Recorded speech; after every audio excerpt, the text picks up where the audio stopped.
A lot of people say I like Ron Paul except for his foreign policy.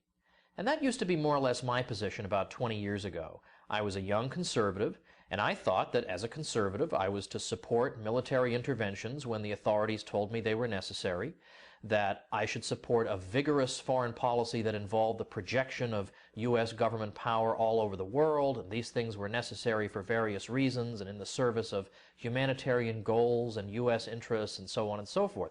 I believed this because this is what I was told, and I knew I wasn't a leftist, so this must be what I am.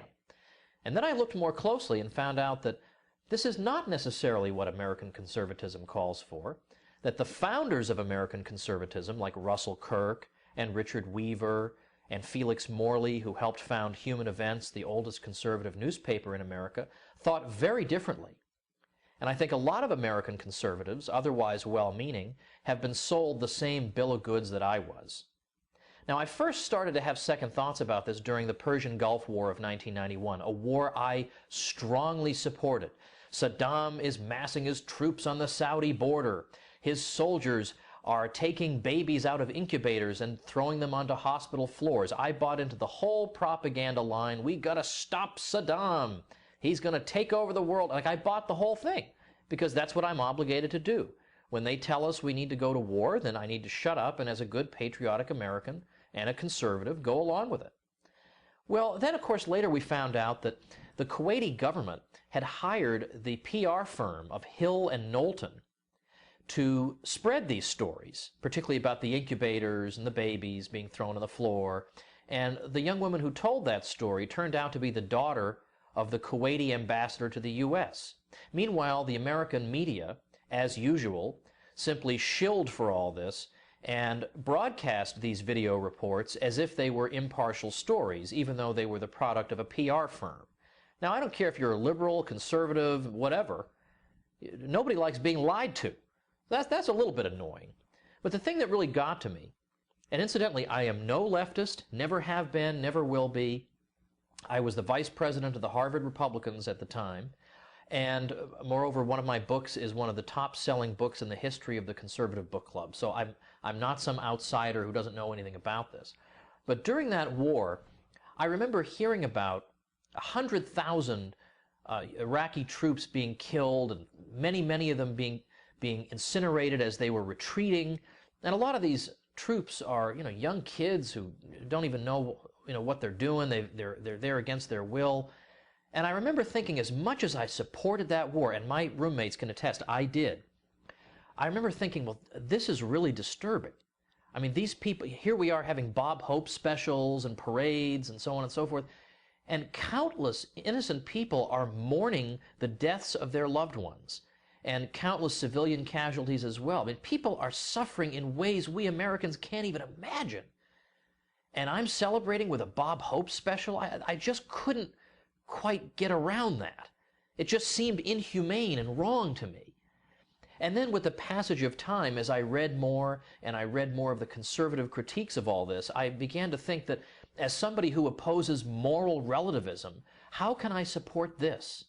And as somebody who laughed at people who wrote for Pravda and who would search heaven and earth looking for evidence to support what the Soviet government's position was on some area or other, I was doing the same thing for the U.S. government. People I would say were sociopathic liars 99% of the time, but when it came to foreign policy, suddenly they were infallible.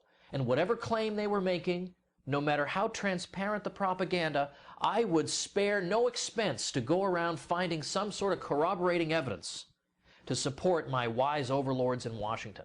And again, I thought this was just good conservatism. But we don't believe these people when it comes to anything else. We believe them to be liars about everything domestic.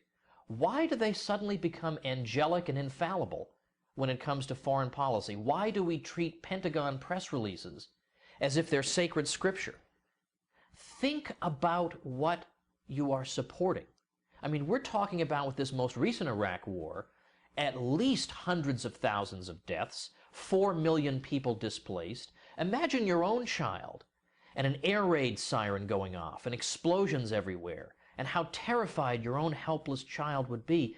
Well, other fellow human beings are enduring this very thing in the name of purposes that are still obscure to us to this day. Oh, sure, they gave us humanitarian rationales, but come on, we're not in 5th grade anymore. You have been sold a counterfeit of what was once a dignified intellectual tradition. I was sold the same thing. In fact, Russell Kirk, whom I mentioned earlier, Russell Kirk is considered to be the intellectual founder of American conservatism. And he argued, looking at the Persian Gulf War of 1991, that not only was this an unjustified atrocity, but that George H.W. Bush should be strung up on the White House lawn for war crimes. Now, are we going to call Russell Kirk, the founder of American conservatism, an anti-American leftist?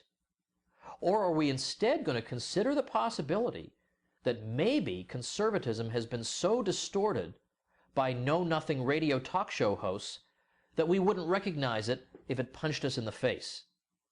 You can't support this type of destruction of life and property and of all the moral values we claim to stand for if you also claim to believe in absolute moral principles, as so many American conservatives do.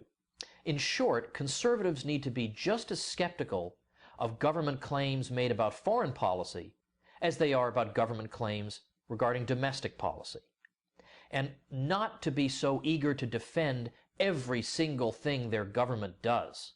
Since when did that make you a patriot? Tell that to Thomas Jefferson.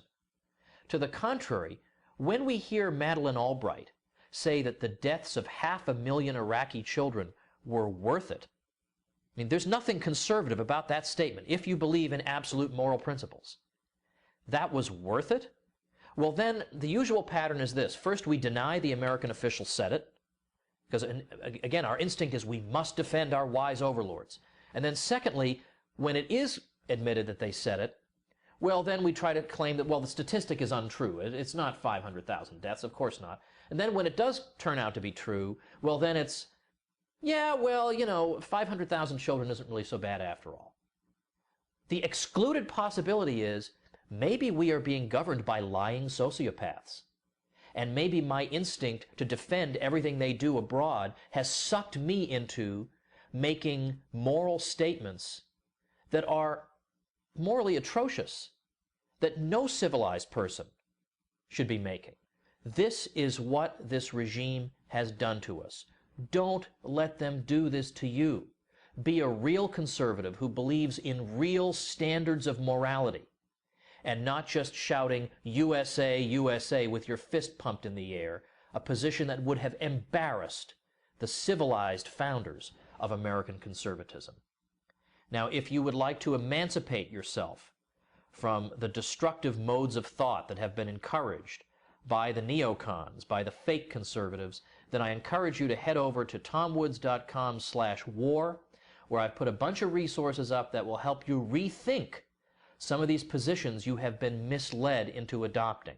I know I was misled into adopting them, and I am very glad that now I support the true position of freedom and conservatism, which is non-intervention and peace.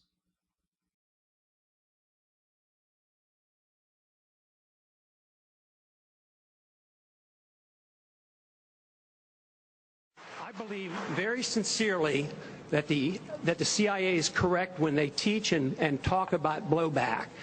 When we went into Iran in 1953 and installed the Shah, yes, there was blowback. The reaction to that was the taking of our hostages, and that persists.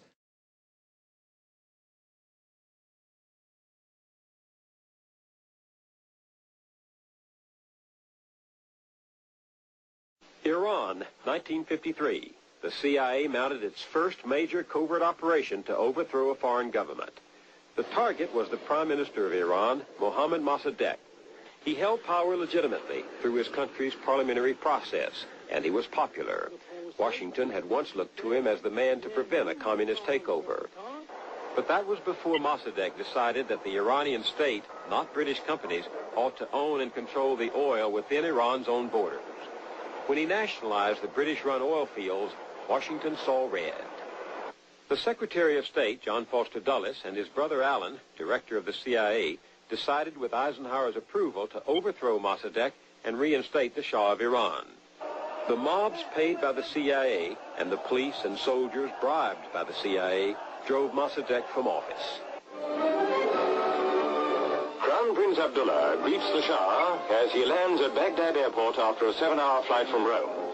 The King of Kings was back in control and more pliable than Mossadegh. American oil companies took over almost half of Iran's production. U.S. arms merchants moved in with $18 billion of weapon sales over the next 20 years. But there were losers. Nearly everybody in Iran of any importance has had a brother or a mother or a sister or a son or a father tortured, jailed, deprived of property without due process. I mean, an absolutely buccaneering dictatorship in our name that we supported. SAVAK was created by the CIA. SAVAK, the Shah's secret police, tortured and murdered thousands of his opponents. General Richard Secord and Albert Hakim, whom we met earlier, were among those who helped supply the Shah's insatiable appetite for the technology of control. But the weapons and flattery heaped by America on the Shah blinded us to the growing opposition of his own people. They rose up in 1979 against him.